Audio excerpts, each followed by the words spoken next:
Welcome back to Cutie with a Pod.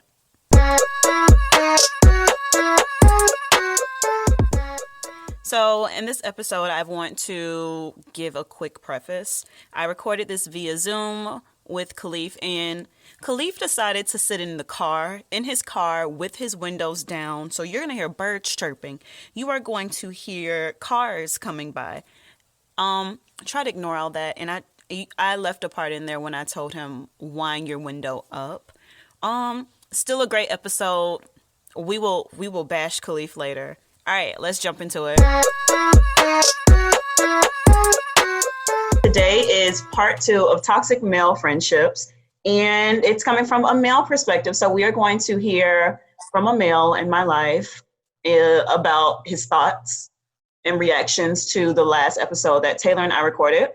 And it was very difficult for me to choose a male. So I'm just going to introduce this man right now. And then I'll tell you why I chose this particular man.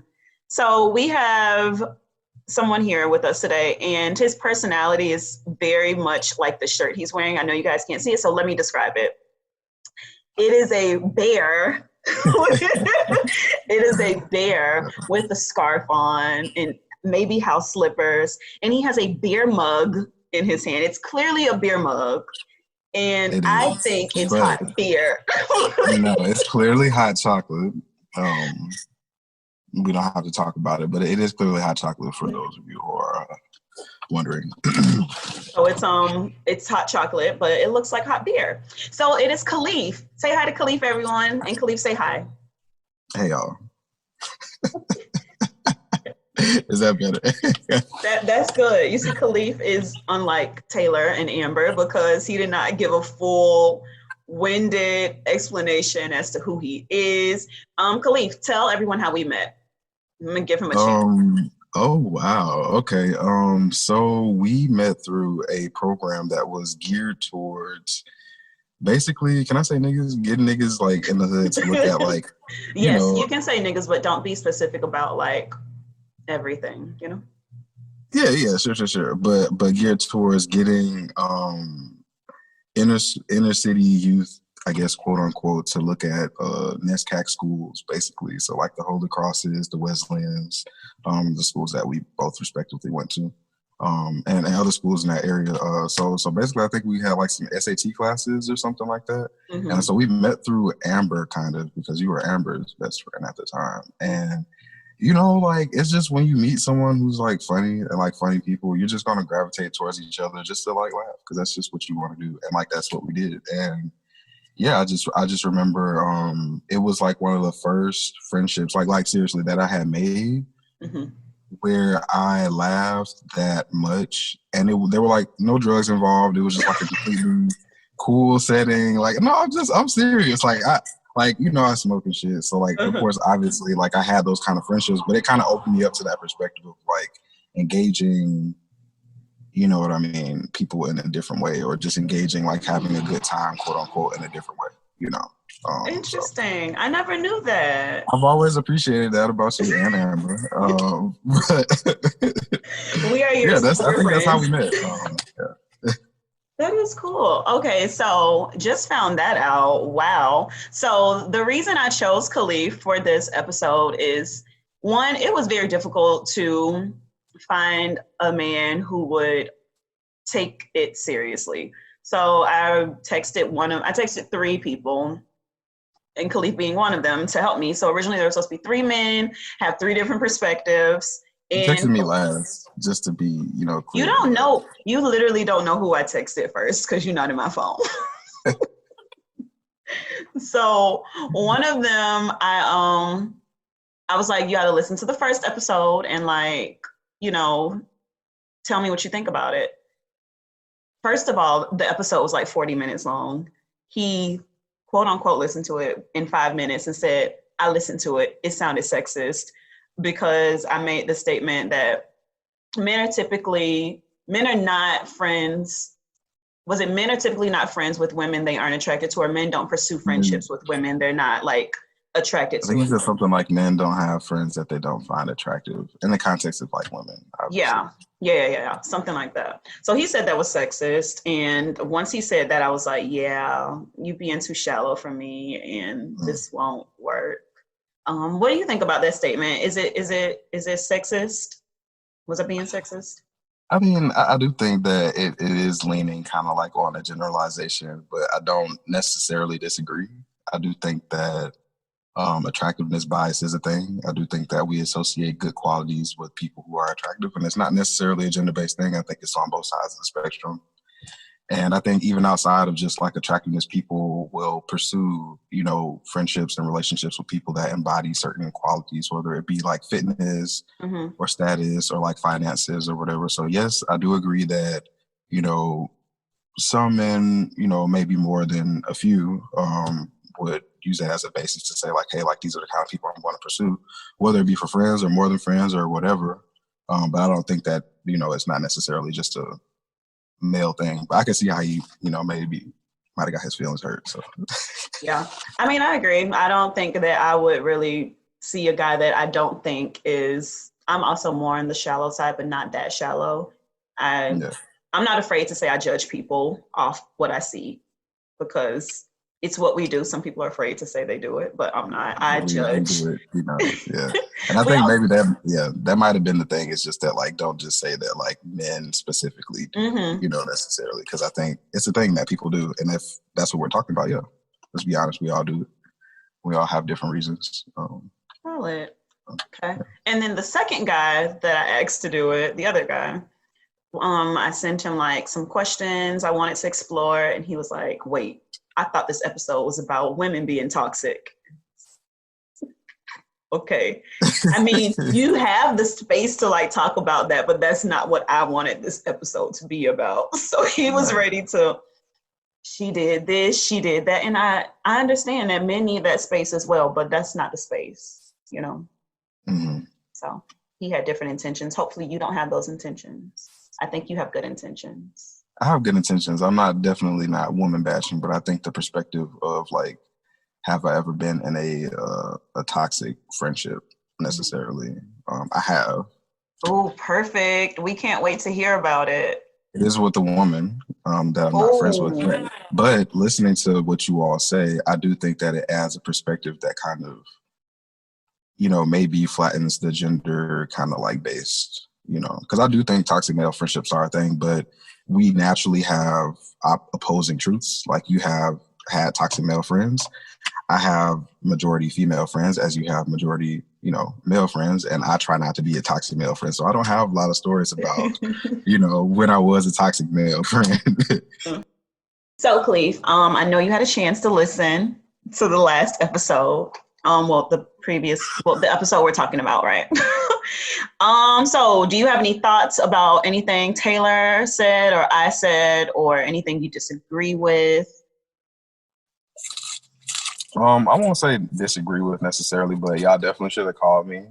I should have been a part of the original conversation. I respect that. But, I think there's a lot of stuff that I identified with, not necessarily from like a gender-based perspective. I don't think I've been the guy that a lot of y'all, kind of have experience, or both of y'all have kind of like experience or dealt with. But I do feel like I have been in those kind of relationships. And I do feel like I had like, have some personal experience and understanding stuff.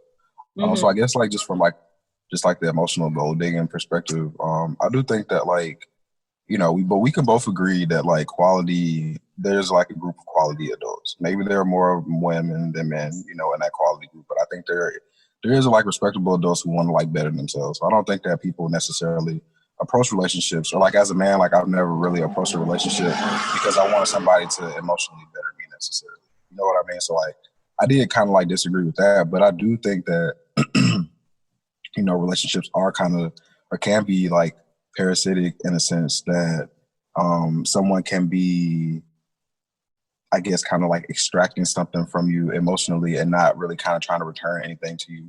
And I do think like that's, toxic. And that can be like a guy who's trying to like prey or pursue a woman on the low and trying to be her friend, you know what I'm saying? But I feel like it also can be like a girl who like very much knows the guy like is really into her and like friend zones him or whatever. And I don't think there's anything wrong with friend zoning, don't get me wrong. But not in the sense where, you know, somebody is trying to get out of the friend zone and you just watching them try to get out of the friend zone and appreciate that. You know, I think there's different elements of like toxicity and stuff. So I wouldn't say like I disagree necessarily. I do want to address that. So just a quick question. I just want to pick your brain more. So if a guy is pursuing a girl friend zones him, and guy continues to try to pursue girl, even though he's been clearly friend zoned, is the girl wrong then to still, I guess, interact with the guy, or should she be like upfront? Because Amber and I just had this conversation too. Yeah, no, I feel like you should be just like upfront, and I don't feel like it has to be like an awkward thing. Like I feel like if you're feeling that you like someone, then you know you should express that to them. And if they're not open to liking you in that way, I feel like that's okay. But I feel like you should be real about what the relationship is about. Like you're not shallow necessarily because you want to be in a relationship with somebody and they don't want to be in a relationship with you, and you're like, okay, cool. Like I don't think that's a problem necessarily. But I don't think you should, you know, I don't want to say settle for friendship. I think if you want to be a friend with someone's friend, like I feel like you can do that. Like, and I feel like if you want to be in a relationship with someone, you can also do that. You just shouldn't like blur the lines and shit, you know. Okay. So I'm definitely trying to consider now which episode I want to release first, because Amber and I literally talked about this, and it's a different layer. I won't tell you yet, but yes. We can talk about, if you and Amber talked about us, I can talk about like me and Amber, because that would be I didn't wait. Me and Amber didn't sit up and talk about you. Oh, okay. The way you was making that face, I didn't know. Because I mean, like me and Amber are like, you know, long time like friends. So I know that. Like, no, we did not have a Khalif bashing session. So no, not Khalif bashing. I'm just saying. No, I'm just saying like the topic related. But okay, so the gold digging and the parasitic relationships, good. So you've never been like that toxic male in a friendship, and I can see that. Like I don't feel like you're a taking kind of guy. I feel like you will sit here and listen to me talk. Yeah. And you won't have a problem with it. So I don't see you as a toxic male friendship. Yeah, so you're cleared. You've checked off all the boxes. So thanks. I was wondering when I was listening. I was just like, hope I passed the test. Yeah, I think a lot of guys were. I'm gonna make a test. Are you a toxic male friend? Take this quiz to figure it out. Yeah, but I think you just have to be honest about your intentions and how you want to interact with someone. And like that kind of like is, you know, like my experience with like a toxic friendship. Not necessarily male, but you know, I started working at the job that I'm currently working at now.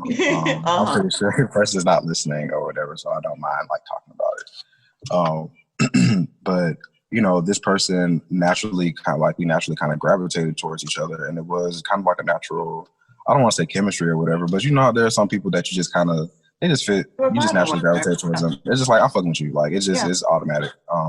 But we were both in relationships, so it was not anything like that necessarily. There was chemistry and stuff. But it was one of those things where she felt comfortable around me in ways that she didn't feel comfortable around other people at work. So it was kind of like a relief for her. Whereas for me, I was just comfortable. Like I'm comfortable pretty much where I'm at, even if it's uncomfortable, if you know what I mean. And so we would eat lunch together like a lot. And that was cool.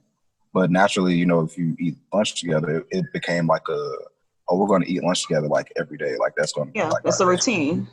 It's our routine. And like was like the baseline. It was like, it was cool because it was like, okay, here's this person who wants to be my friend. I'm going to make new friends at this company that I started working for. So I'm not going to like not embrace, especially, you know, first real or maybe second real like job with a concrete, you know, environment after like college where you know, you're making friends and people who you can actually fuck with, you know.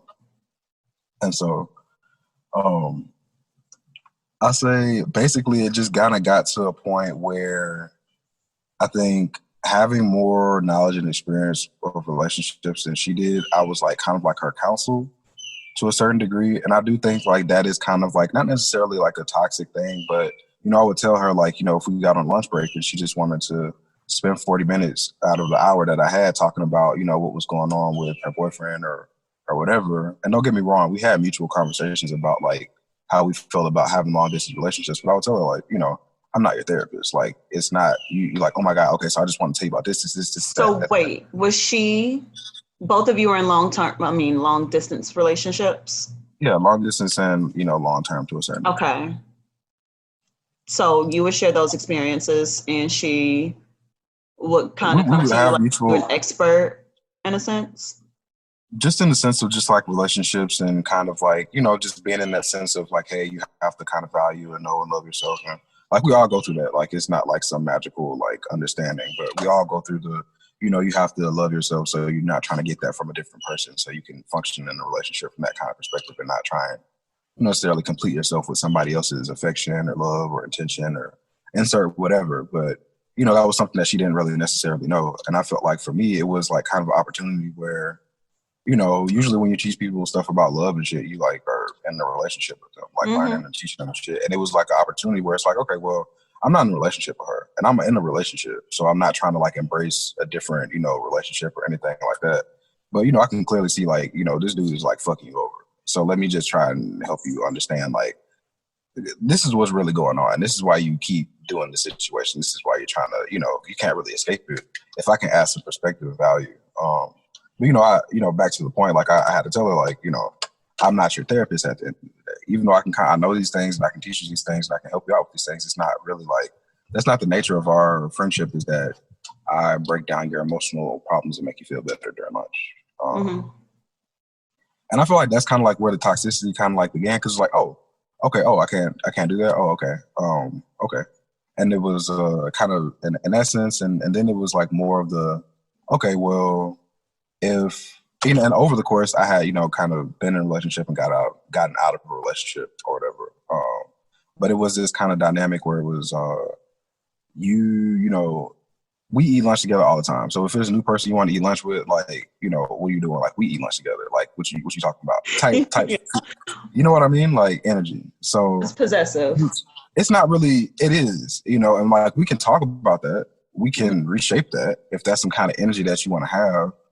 But, you know, that kind of gave me the cue, like, okay, like, you're a little, like, to the extent, like, new person in the department, like, meeting people. Oh, like, you know, just so you know, we eat lunch every day. So, yeah. And it's like, Wait. it's like that. When a Like, new person came, she set those boundaries? yeah, I think it was like and it was just visibly for me. So I don't know, you know, kind of like how, whatever. But it was just a thing. I was comfortable eating lunch with her or whatever, so I didn't really mind. But after you, like, spending so much time with a person, especially, like, when you kind of being territorial and stuff, I'm going to kind of be like, you know, respectfully, like, when I'm not kind of like in a relationship, you know, like, what's up? Like, what's going on? Because this is a little bit different than just, you know, being friends and stuff. So kind of what I'm hearing is like you were sort of her work husband, but Basically, and that aligns with, like, you know, what, I'm sorry, that aligns with what you were saying. That aligns with what you were saying about like the kind of like hidden best friend type thing. Because, like, yeah, from a work context, we'll spend a complete time, all this good stuff, but, you know, it was like, you know, I feel like it's weird to spend so much time with someone and like not really have any kind of like an outside dynamic. Granted, we were both in relationships at a certain point, but when we weren't, it's just kind of, you know, kind of interesting. So did you guys ever hang out outside of work or no? Like it was literally just during lunch, this is when I'm going to dump everything on you. For the most part, yeah. For the most part, maybe a little bit here and there, but like for the most part, yeah. You know, I can kind of, I understand having the work husband who you talk to about things. Did you feel like you can also talk to her about things, or were you just like, no, I'm good. Like I have my different outlets. Like I like to keep things separated. To a certain degree, yeah, and I feel like we did. So that's why I'm like, I don't want to shape it like it's like emotional dumping, which I do think is the kind of like toxic, you know, thing that can be done.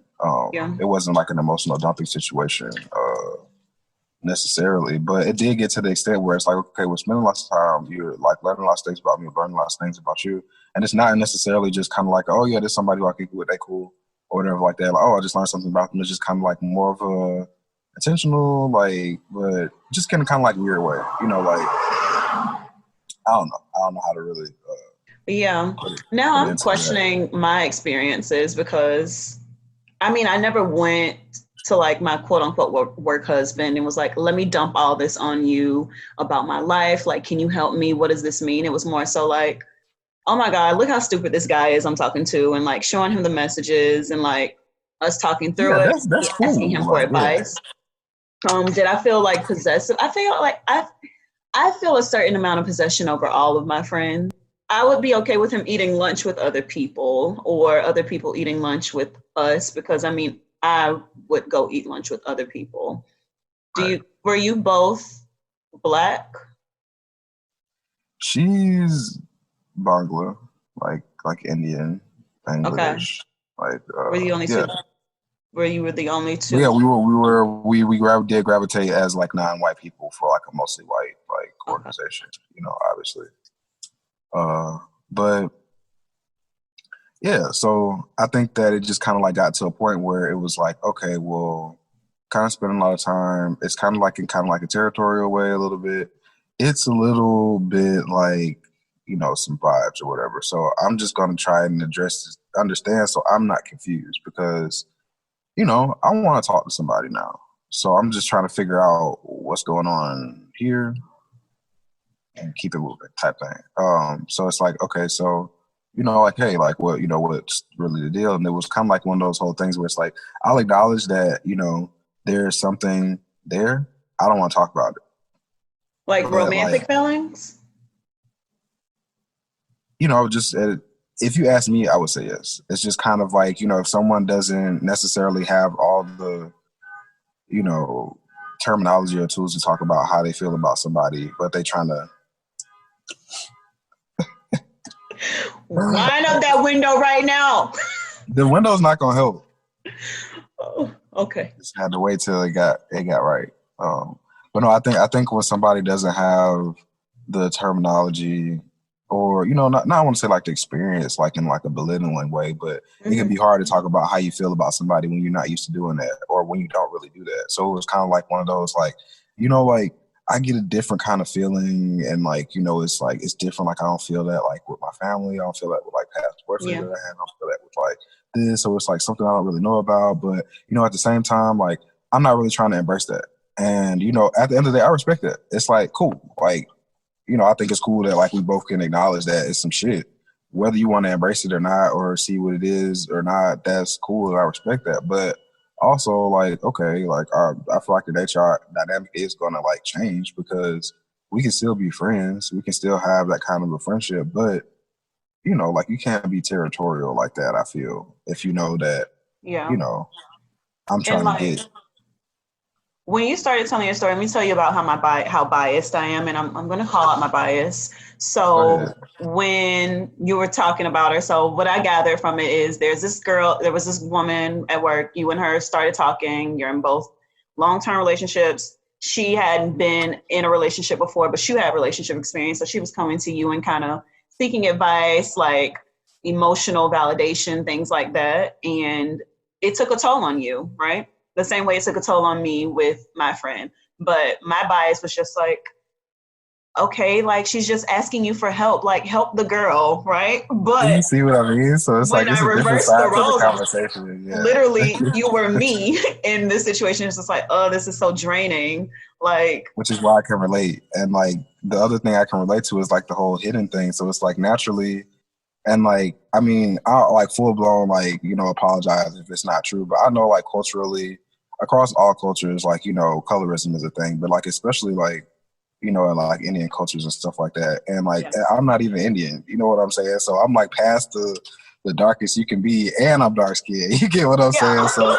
it's like, it's not to say like, oh, like you wouldn't make friends with such and such or such and such and so and so, but I just felt like I never really was like, outside of a work context, I wasn't really invited to any kind of like stuff or really embracing. Like I've had like Muslim friends that are just like, hey, like we're having like an Eid thing.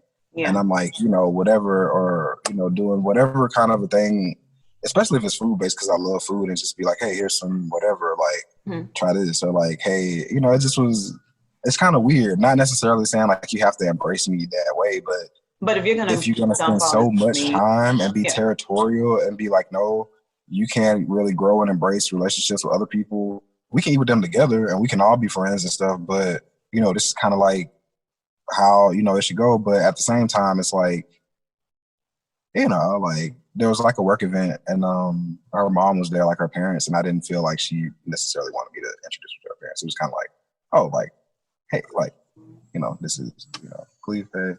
You know, and it wasn't necessarily like, hey, like, you know, like such and such and so and so. Like, it was just like, oh, okay. And, you know, I can respect that at the end of the day, but I think that that's like the I don't want to say like the tipping point for like toxicity, where it's like, okay, we can both acknowledge that we're getting different things and not satisfying different things for each other out of this dynamic. Here is my proposition for how maybe this could be different. If you can't, okay, let's change it. And if you're down, that's cool. If not, then there's certain things that I'm not really gonna accept. Like, I'm gonna kick it with some people who I can kick with outside of work too. At the end of the day, or, you know, we're both trying to advance our careers. I'm trying to advance my career and not really focus on that so much, you know.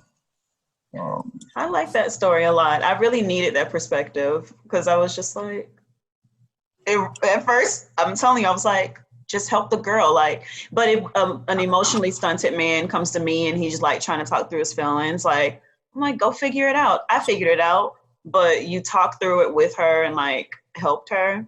And I also see this on Instagram/Twitter a lot. So like, I feel like now a lot of memes are popping up about like Black men saying Black women don't want to help us through our emotional stuff. And women are like, go figure it out. Don't get me wrong. Like that, I don't feel like it, like if we're talking about like, you know, J. Cole and No Name, like this kind of like dynamic, like I don't think that women have a natural like responsibility to teach us or to like think about the way that they speak to us when they teaching us type of thing. Like, yeah, I think we should deal with each other with love and compassion across the board in general, but I don't think it should be like, yo, like, I don't really know nothing, but you know something, but like the way you saying it, like you need to say it different and and like keep doing it though, because like I don't really do it. So like, and it's like, you don't like, none of that really has to be said, like, at all. You know, like, that's literally the way it's portrayed. Like, none of that. And I just really don't be understanding like how I feel like it's like obvious for me to hear, where I'm just like, it give you that kind of like cringy feeling a little bit, but people be like, yo, like deep, like, yo, whoa, like, and I just don't. I'm just me. I'm not on that one. No, you are definitely emotionally mature. It's clear. And I mean, that's probably why she was like, I mean, aside from the fact that she probably felt more comfortable talking to you because you were the only other person of color in the office. But I can see why she wanted that. But okay, so after the meet and greet, the semi meet and greet with her family, would you say that like your friendship dwindled off, or are you guys like still? No, I don't think it really dwindled off. I think we just always kind of just spent time at work and stuff. And especially like when I was in a relationship, it kind of looked a certain kind of way. And, you know, it's like respectful and shit and just, you know, spending time at work and all that stuff. And getting outside of relationship, it was still like spending time at work, you know, maybe doing some stuff outside of work, but not, it's just like not really, it's just weird. Like, I do think it's a thing, and I think girls do this more than guys. It's like describe for the guy that they wish they had, or like describe the situation that they wish they had, but not really necessarily embrace the situation that they may have with someone, you know, and talk to that person. So it's like, I'm not really going to embrace that. When you say you just want to have a real conversation with someone, it's like, you know, we've been hanging out for like how long? And we just been talking about nothing.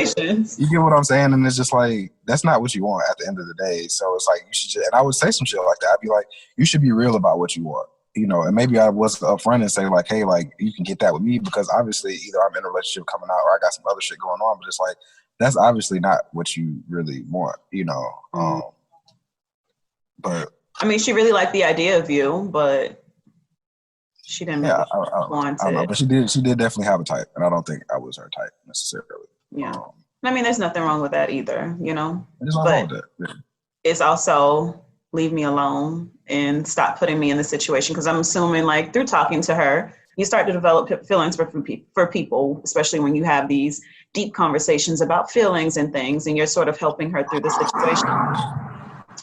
So yeah, and I don't think there's anything wrong with that, but I do think when you start developing feelings, then It's nothing wrong with catching feelings for somebody, but I do think like just like keeping that secret and not really like finding your own unique way or however that is to like let somebody know, you know what I'm saying? Whether it's like, yo, I got feelings for you, I don't really know how to say about it, so I'm gonna just take my space till I can figure out how to really kind of tell you. If you like, you know, if that's your thing, but I feel like that's better than knowing you got feelings for somebody, knowing you feel a certain type of way, and you just like not really saying anything or looking for an opportune moment to like, you know, kind of, I don't want to say prowl on them, or you know what I'm saying? Like, I don't think that's, but yeah, so like the whole like introduction thing, that didn't really like change the dynamic, but I do think like just not being like at work and shit, you know what I'm saying? And like, we never really hung out outside of work. So it's just kind of just like, hey, I feel like we don't really talk. And it's like, well, I mean, we never really talked outside of work. So. Okay. So, but just thinking about that, like, because when we were talking about our friendships, it was more so with the opposite sex. So you with the girl, me with the guy. I feel like girls are toxic with one another. And I feel like that's just the cattiness of a girl being a girl. Like it happens. Do you feel like men are ever in toxic relationships or friendships with other men? Or have you seen that happen? Yeah, I think guys are in toxic relationships with each other. How so? How does that show up?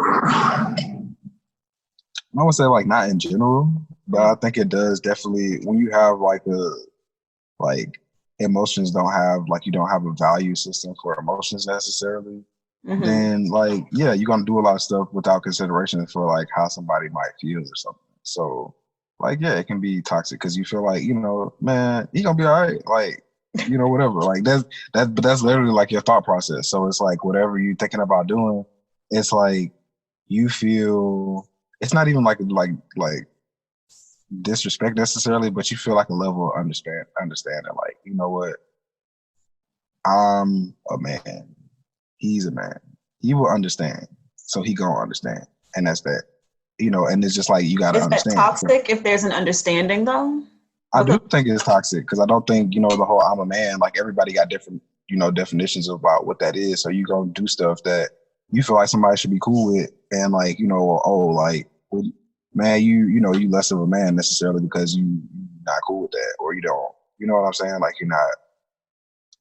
So in general, men don't have regard for others and it can show up in their friendships with men.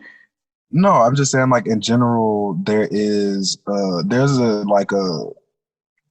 want to say like dynamic necessarily, but what's the word that I'm looking for? There's like a societal understanding or value system for male feelings. Like, and it's contributed by women and men. Like, don't get me wrong. You know what I'm saying? Reinforced by women and men in different ways. Don't get me wrong. But I'm saying like the way that manifests in like male to male relationships, where it's just like, okay, well, I don't necessarily need to like talk about feelings and shit, or I'm not gonna necessarily do that because, you know, XYZ. But I feel like guys like talk about like their emotional relationships. I think that is maybe like a misconception that, you know, you think that like, you know, you just see dude like crying and he's like, bro, like she broke my heart, like it's crazy, and like that's how dudes talk about their emotions and stuff. But I feel like if you're nervous or you trying to, you know, you want to take a girl somewhere, you want to do something, or something not going right in your life, like I feel like you feel open to talk about it. But again, it's certain standards of like, what does it mean to be a man? And like everybody gonna try and uphold that. So like if I'm down bad, struggling, maybe I might not tell you unless I really need some help. You know what I'm saying? Or we really close like that. You know, my real close like male friends where I'd be like, bro, I need this, I need that, but not in the same sense where it's like, okay, this might make me look like I'm less than this or that. So of course I gonna, you know, lean on you in that way. And I feel like maybe it's a little bit different with women where it's like, you know, y'all share a little bit more, I feel like. Yeah, possibly. We share a little bit more, I guess. It depends on the friend. I have some friends that I won't open up to about certain things, but you just have certain friends for certain things, right? Yeah. But you don't feel like there's no like value, you know, gained or lost by like sharing or something like that. Like you don't think like, yo, like if I tell them how I'm feeling about this, or like if they're, you know what I mean, if I talk about how this situation might have affected me like emotionally or something like that, like this person not gonna think less than me or that type thing. Yeah, and I feel like the guys, it be like that a little bit. Like, damn, he did that, he ain't do nothing. Like, what happened? Like, you know, here guy like, bro, I just got anxiety, bro. Like, I don't know. Like, I just I want to do something, but like I should just locked up. Like, you know, you don't really, ain't nobody gonna really say that. They just, I ain't really worried about it. Like, that's it. Oh, very good. Well, Khalif, thank you so much for this conversation. It was great. I can definitely say that you will be a guest again in the future. Yeah, that's why I didn't do the long introductions. I'll be a recurring guest. Oh, you already know me over time. Are you claiming this space? Is that what you're doing? I'm letting you know what I'm open to. You know, like my Instagram name. Like I'm just putting that energy out there. Okay, Khalif, just wait. That's coming. Okay, so guys, we thank Khalif for sharing. Khalif, where can they find you on Instagram to keep up with you in your daily life? I know you like to talk about food on your Instagram and things of that sort. Do you want to share that information? Maybe down the road when we establish more of a relationship, I will introduce my Instagram. It's really not much, and I don't use Instagram like that. But yeah, just stay tuned. Like if you want to, you know, figure out about my Instagram, like, you know, just, you know, stay tuned. So if you want to get Khalif's Instagram, make sure you continue to tune in to the podcast so that you can get that information. So thank you everyone for listening. Khalif, say bye. All right, y'all. Until next time. Okay. Bye. Thank you guys so much for tuning in. Before I officially close this episode, I just wanted to hop back on here from me editing this podcast right now and just ask, like, did you guys think Khalif's situation was toxic? Because I named my biases when he was telling the story, because initially I was like, it's okay. And so what did you guys think about that? And if you are a man listening to this and you want to talk about your toxic friendship, if you had one, tell me, let me know as well. I like hearing these different perspectives. I definitely messed up that word, perspectives, because I mean, I would like to know if I possess these traits as well. So with that being said, make sure you're following me at QT with the pod, and let's get talking. Bye.